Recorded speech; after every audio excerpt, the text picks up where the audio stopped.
Halo, saya apoteker Harun Arasid. Apakah kamu tahu cara penggunaan obat yang baik dan benar? Perhatikan hal-hal berikut dalam memilih obat. Pertama, kandungan zat berkhasiat, bukan merek dagang obat. Yang kedua, riwayat alergi atau sensitif terhadap obat.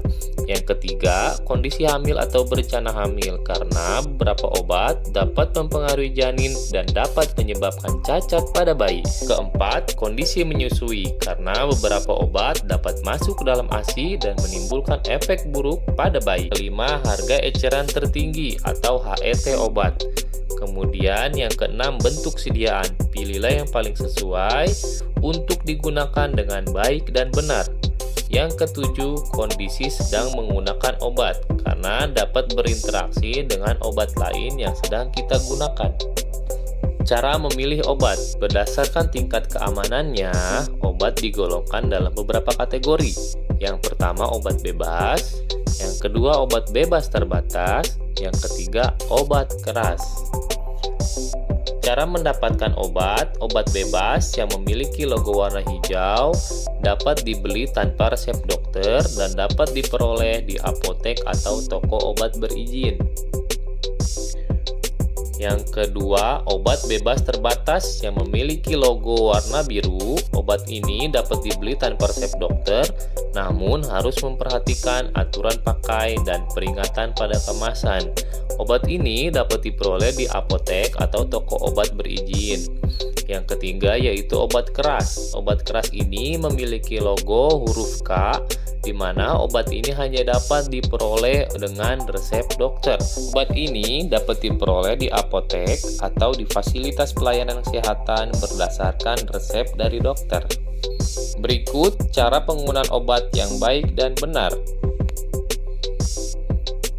Pertama, baca aturan pakai sebelum menggunakan obat.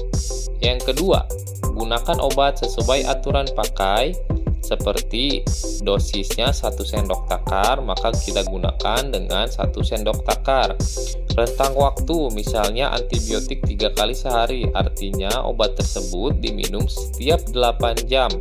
Lama penggunaan, misalnya antibiotik digunakan 3-5 hari.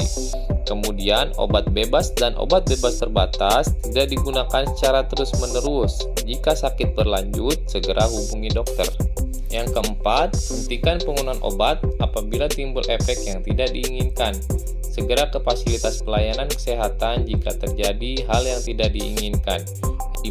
Tidak menggunakan obat orang lain meski gejala dan sakitnya sama. Yang keenam, tanyakan ke apoteker untuk mendapatkan informasi penggunaan obat yang lebih lengkap. Cara penyimpanan obat di rumah secara umum, tidak melepaskan etiket, perhatikan dan ikuti aturan penyimpanan pada kemasan, letakkan jauh dari jangkauan anak-anak, simpan obat dalam wadah asli dan tertutup rapat, tidak menyimpan obat di dalam kendaraan dalam jangka waktu yang lama, perhatikan tanda-tanda kerusakan obat. Cara penyimpanan obat secara khusus, yang pertama, tablet dan kapsul tidak disimpan di tempat panas atau lembab. Obat sirup tidak disimpan di lemari pendingin. Obat opula dan suppositoria disimpan di lemari pendingin. Obat dalam bentuk spray atau semprot tidak disimpan di tempat bersuhu tinggi.